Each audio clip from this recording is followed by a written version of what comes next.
G'day guys, welcome to part one of our two-part managing soreness videos. These couple of videos are just going to go over a bunch of stretches and mobility exercises to help you guys overcome some soreness or tight spots or limitations that you might find you're starting to get in the first few weeks of starting CrossFit.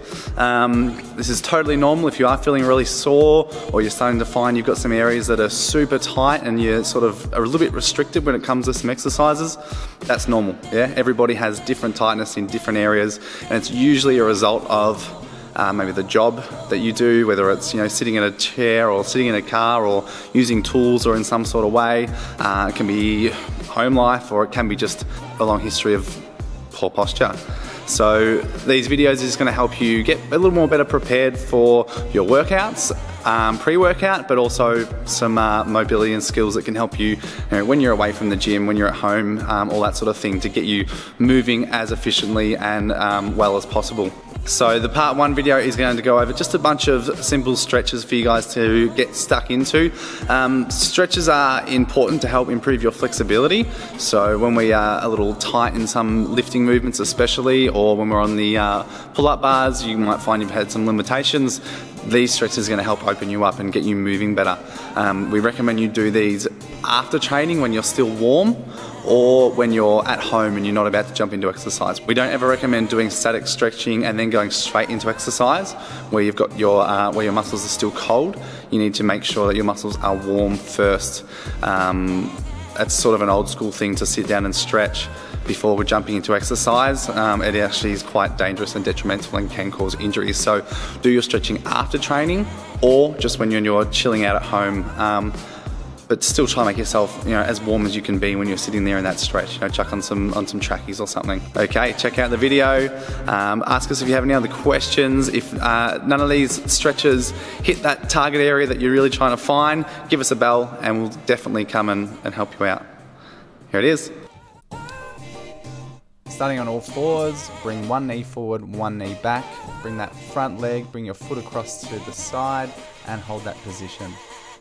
You can vary this position as well by shifting to your elbows and pausing there. Make sure your hips are square, do not twist through the hips, stay nice and straight and square.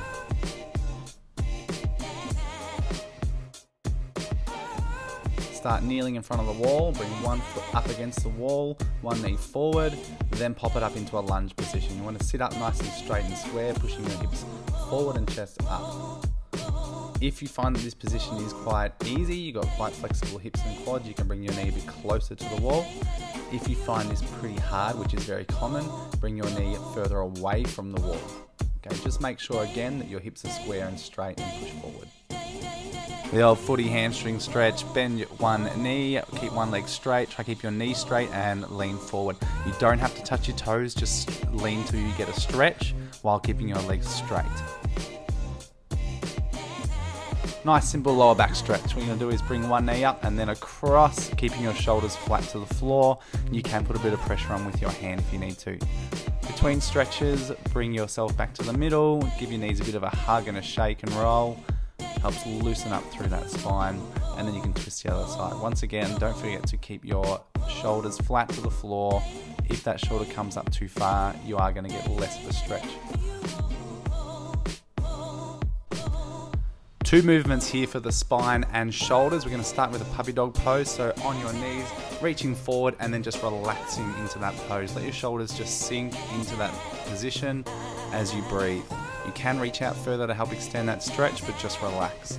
The second one is a variation of the puppy dog. Thread the needle. We're going to bring our hand through this time and let that stretch up through our lats and shoulders. Again, just sink there and let that stretch happen. Good simple stretch for the chest. You can use a wall or one of the upright bars where you put our hand on the wall, extend our arms fully and twist to feel that stretch through our pec muscle, even where our shoulder attaches to our pec as well. Hold that pose and relax. for your calves and Achilles, just to push against the wall, trying to get your back heel flat on the floor for your major part of your calf. So work into your Achilles, you can bring that front foot a bit closer, push your knee towards the wall, once again keeping your heel on the floor. To really emphasize that stretch in your Achilles, put your toe up against the wall, and again, just slowly shift your weight forwards, you'll get that stretch right down low in the Achilles. And lastly, a great one for your lats and shoulders. Tying the band to a bar overhead, try go for a relatively high bar, put your hand up through the band, grab on and step back. Push your chest and shoulders down and relax. You should feel that stretch right up through your lats.